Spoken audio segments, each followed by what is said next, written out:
मंडळी, आज आपण खरीप हंगामाच्या धर्तीवरच आपण या ठिकाणी छोटासा कार्यक्रम आयोजित केला।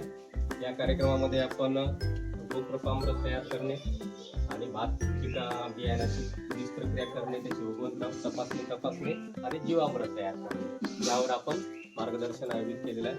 आपण सुरुवातीला पाहूया गोप्रपामृत नेमकं काय आहे।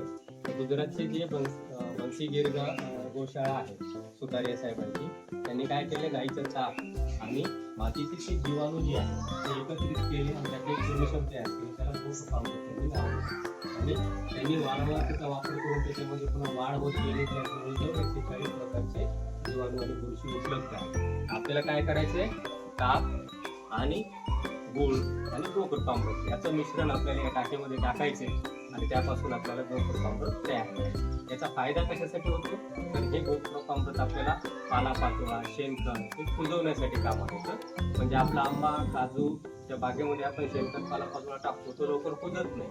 त्याच्यावर जर हे शिंपडलं आणि त्याला झाकून ठेवलं, रेग्युलर पाणी देत गेलं तर ते व्यवस्थित कुजतं।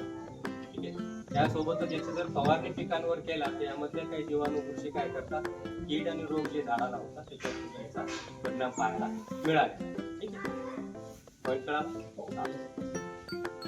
जे साहित्य लागणार आहे सरांनी आता सांगितल्याप्रमाणे, त्याच्यासाठी ताक लागतंय 2 लिटर। आपण 200 लिटरचं बनवतोय, त्याला स्टँडर्ड क्वांटिटी 2 लिटर साठी लागते 2 लिटर ताक, त्याच्यानंतर 2 किलो गूळ आणि 1 लिटर कल्चर। तर आपण आता या ठिकाणी ताक टाकूया।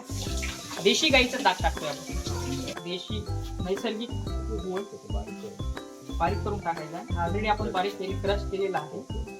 या एका बाटलीचे 200 बाटल्या करायच्या। आपण 1 लिटर कल्चर या ठिकाणी वापरतो।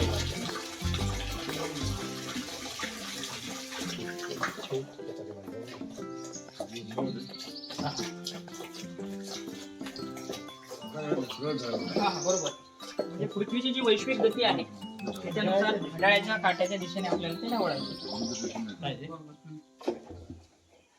आणि काय करायचं, हे सावलीत ठेवायचं प्राधान्याने आणि सकाळ संध्याकाळ 2 वेळेस घड्याळाच्या काट्याच्या दिशेने आपल्याला ते ढवळायचं। बस 5 दिवसापर्यंत करायचं, 5 दिवसात